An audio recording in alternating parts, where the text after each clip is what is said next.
हाय अस्सलाम वालेकुम। मेरा नाम उज़ैर अकरम है and I am one of the contributors to macro Pakistani.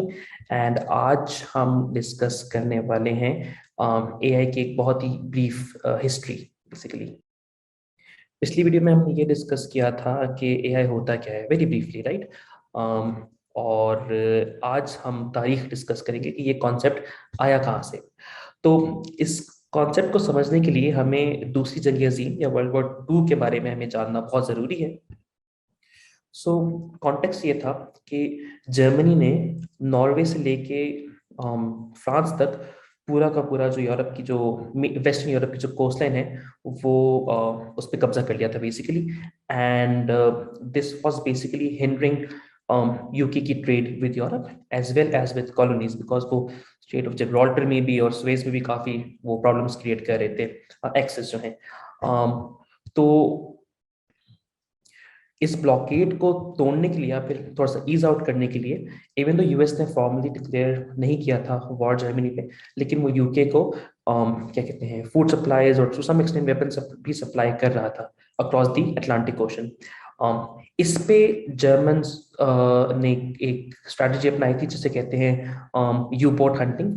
उसमें ये होता है कि जो यू बोट से बेसिकली आम जबान में इसको सबमरीन कहते हैं बेसिकली, बट उनकी यू बोट्स थी तो they used to hunt in a pack. तो जितने भी यूएस के जो एड के और मर्चेंट मरीन के जो जहाज आ रहे थे यूके तो और ब्रिटेन, उनको ये लोग तबाह कर देते थे। ठीक है। और इसमें काफी ज्यादा यूके का नुकसान हो रहा था।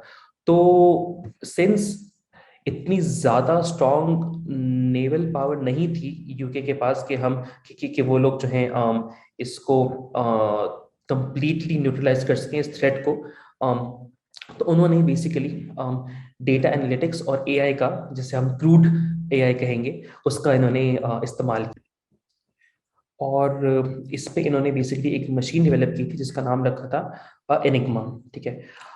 इसको लीड कर रहे थे सर एलन ट्यूरिंग, जो कि ब्लेस्ली में बेस्ड थे। Bletchley basically was a top secret lab in UK, जो जहां पर पूरे मुल्क से उनके जो है वो कोड ब्रेकर्स आए थे and they were trying to predict कि अगला जर्मन यू बोट का या फिर सबमरीन का अटैक कहाँ किस जगह होगा।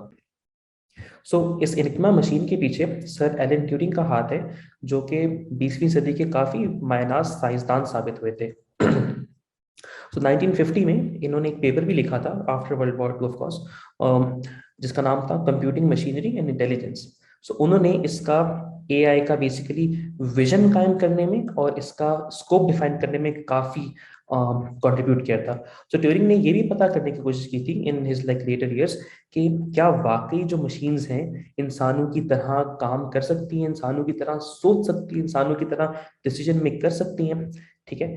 तो ये इनका काफी काफी ज्यादा इनका कंट्रीब्यूशन था। और आज तो इनके नाम पे एक इंस्टीट्यूट भी है, काफी फेमस है, एलन ट्यूरिंग इंस्टीट्यूट, जो कि डेटा साइंस, एआई, एमएल को हर जगह बेसिकली हर एस्पेक्ट में अप्लाई करने की कोशिश करता है। Let it be development work, solving business problems और इंक्रीजिंग गवर्नमेंट एफिशिएंसी।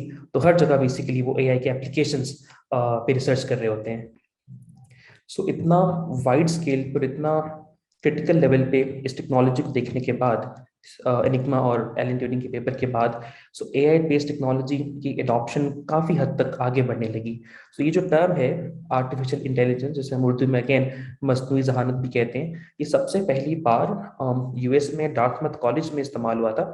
जो जिसको जिसको ये जो टर्म है जो जिन्होंने दिया था, बड़ी फेमस क्या कहते हैं स्टैट्स के प्रोफेसर मार्विन मिन्स्की थे, जो ये टेक्नोलॉजी को लेके काफी एक्साइटेड थे और उन्होंने काफी इस पे जो है काम किया था मैथमेटिकली। फिर 1974 से 1980 तक जो है वो गवर्नमेंट की फंडिंग काफी गिरती चली गई। उसके काफी एक्सटर्नल रीजंस थे, मेनली वियतनाम वॉर का effect and recessions and political upheavals. तो और इस दौर को जो है, ये जो एरा है, इसको एआई विंटर भी कहा जाता है, बिकॉज एवरीबडी थॉट कि this field will be dead.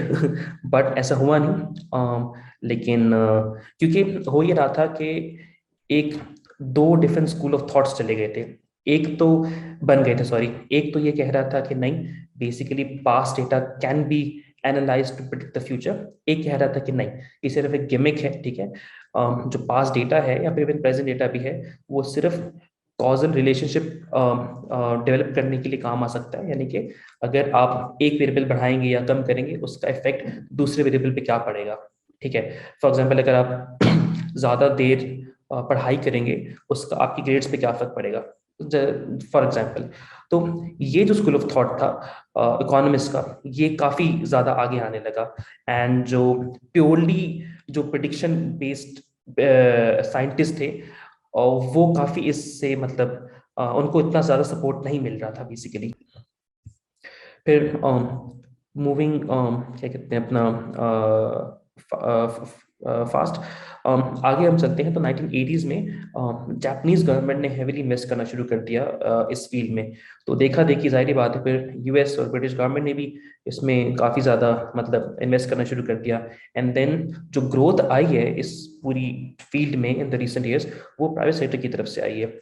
In early 90s जो है वो गूगल, आईबीएम, माइक्रोसॉफ्ट सब ने अपनी अपनी जो है इंटेलिजेंट मशीन्स बनाना शुरू कर दी। और रिजल्ट ये निकला कि 1997 में आईबीएम ने डीप ब्लू कंप्यूटर बनाया। उसने पहली बार एक रशियन चेस ग्रैंड मास्टर को हरा दिया, जो कि तारीख में पहली बार हुआ था। तो उस इस न्यूज़ ने बेसिकली जो है वो तहलका मचा दिया था। एंड काफ़ी ज़्यादा इसकी बेसिकली इस फील्ड को पॉपुलराइज करने में ये इवेंट, इस इवेंट का भी काफ़ी हाथ था, काफ़ी हाथ था।